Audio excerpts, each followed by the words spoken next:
Here's a little bit more on the tessellation problem. This is the same shape that you started with, so I constructed it on Geometry Sketchpad. I found the midpoint of this segment, and what I'm going to do is do a rotation. So I don't know if you're familiar with Sketchpad or not, but I just marked that center. I'll go ahead and transform, rotate it by 180 degrees. So it gives us this shape. And the reason why that is important is because these two sides have to match up. These are the only two segments that are the same length, so they have to be right next to each other. If we wanted to do more with this one, then I need to take this turquoise one and rotate it again by its midpoint. So I would need the midpoint of this side and then rotate that. So I've selected everything about this quadrilateral, marked everything. I'm going to mark the center and then transform, rotate by 180 degrees again. We get this point. I'll go ahead and change the color again. We'll make it yellow just to make it look like the other one that was already there. And here's the start of the pattern. We can keep going in this direction, yellow, turquoise, yellow, turquoise. We can get it doing this. The other thing that has to happen is there is another tessellation that has to occur in another direction. The tessellation going on. I've gone back to the original one that's here in yellow. And I found the midpoint of this segment. So I calculated that. And then what I'm going to do is rotate this shape by 180 degrees around that midpoint.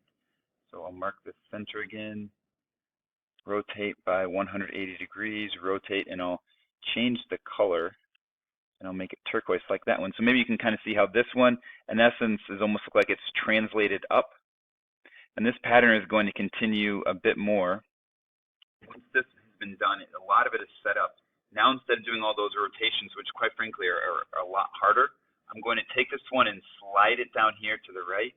So I'll go to transform, translate, and I can move it by a certain distance. I'm moving it right to down one. I'll hit translate, and you can see how that's the same color again. If I take this yellow one, I can transform, translate this one. This time I want to go, let's see, right by one and up by two. Okay, maybe up by one.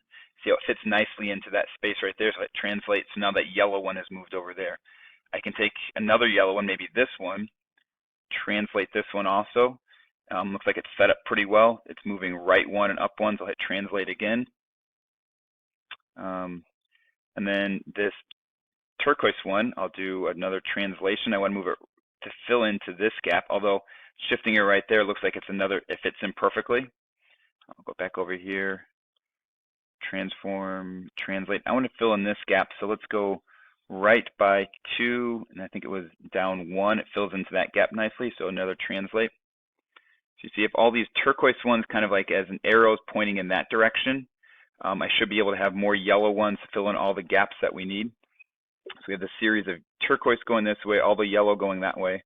Do another translation. Take this one, transform, translate. Let's move it left by one and down one so it fills in that gap. I need another turquoise one right here, so take it, slide it right by one, and looks like it might be down one, or maybe it needs to go right by two. Okay, so there it is, filling in that gap, translate.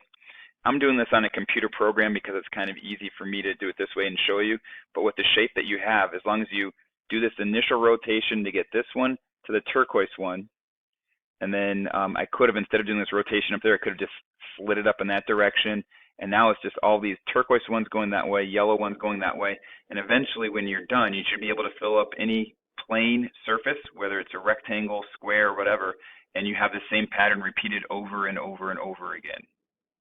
With more time, you can start to see how this pattern starts to take shape even more. We've got all these yellows, all the turquoises, and you can see how it's kind of a pretty cool design. I don't have all the gaps filled in yet, but it's just a matter of taking that initial shape and translating around to fill in all those gaps. Eventually we could fill in everything.